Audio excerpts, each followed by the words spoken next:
একটি বিরল প্রজাতির মাছ পেয়েছি। এটি একদম দেখতে মানুষের মতো, এটি মানুষের মতো যেমন কুলি করে, মানুষের মতো মুখ। আপনারা দেখুন, এটি মানুষের মতো মুখ, এর চোখ আছে, এই যে চোখ সুন্দর, অনেক সুন্দর, মানুষের মতো, ছোট বাচ্চাদের মতো তুলে খেলা করছে। একটু নিচে নামো,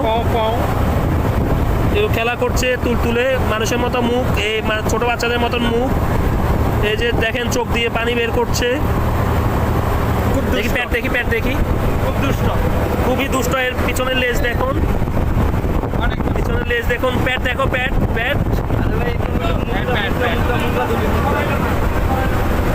এটি একদম মানুষের মতো দেখতে, খুবই সুন্দর। আল্লাহ তাআলার নেয়ামত, আল্লাহ তাআলার নিদর্শন, আল্লাহ তাআলার সৃষ্টি কতই না সুন্দর। দেখেন মানুষের মতো কিভাবে ও কুলি করে, ছোট বাচ্চাদের মতো ও কুলি করে পানি ফেলছে। ছেড়ে দাও, জীবিত আছে না? দাও। এটাকে এখন আমরা পানিতে ফেলে দিব।